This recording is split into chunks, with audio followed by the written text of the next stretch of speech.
It's a phone call and a conversation no one ever wants and no one ever expects, especially when they're in their early 20s. It's the call that tells you a family member or a friend, someone you love, has cancer. One of our own got that call in our newsroom. Tonight, Megan Thompson shares her personal story on how friendship made a devastating diagnosis a little easier to handle and why she's choosing to tell us about it now. Megan?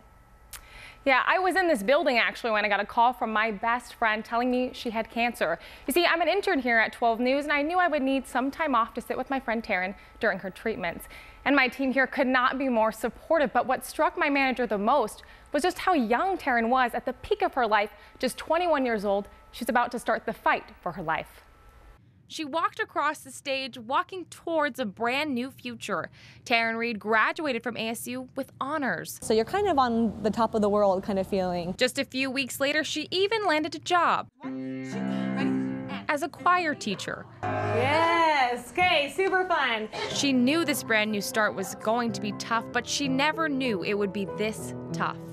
And I took a phone call, and it was the same day I had accepted the job. On the other end of that call, her doctor. She had stage 2 Hodgkin's lymphoma. Kind of like hit me. It was like, holy cow, I have cancer. But she decided she wouldn't let cancer take control of her brand new future. La la la la la la la la la. I guess just put on the list. Okay, next step is gotta beat cancer and go from there. Ooh, cut off with me. So she took that job teaching choir at both Red Mountain High School and Shepherd Junior High to dozens of kids. You don't usually come in on the third day of class and find out your new choir teacher has cancer. So kind of like, okay, here we go. But work days paired with chemotherapy and harsh radiation didn't make her job easy. Those treatments every other week became our hangout. Our adventures are everything, nearly every moment, plastered on social media. It was so nice to be able to know I was going to have a friend the entire way.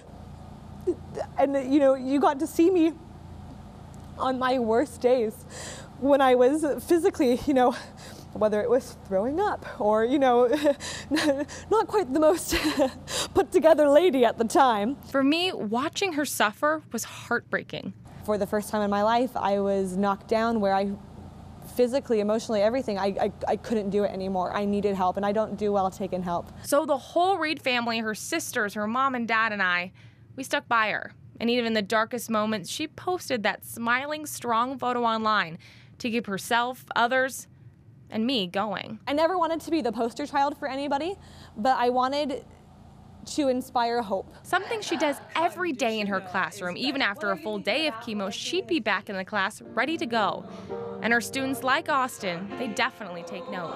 Even battling cancer, she still decided to come teach. Like, she didn't just quit out, she just kept going through it. While her students head out for their holiday vacations, this break, one much needed for the woman who never let the sour notes take her down.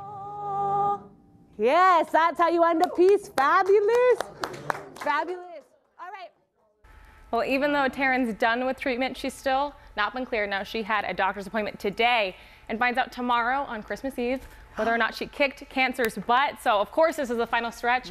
Prayers greatly appreciated. I'm so excited. I hope it's optimistic. It's very optimistic. Good. And I'm excited about it. Oh, lots of prayers are going to come pouring in, I know. Megan, you and Taryn took a couple of months to decide whether you wanted to share this story. Why did you decide to do it? I'm really glad you did. Right. It's a beautiful story of friendship, but why did you decide to? Well, I know that my manager came to me as soon as I asked for that time off to talk about it, to tell the story. But at that point, we didn't know how this was going to go. Right. All we knew was it was stage 2. We didn't know, what kind of treatment, what things were going to progress. And I, at that point, didn't want to throw a camera in her face, and but you can tell she's so open, she's so happy, she's so positive.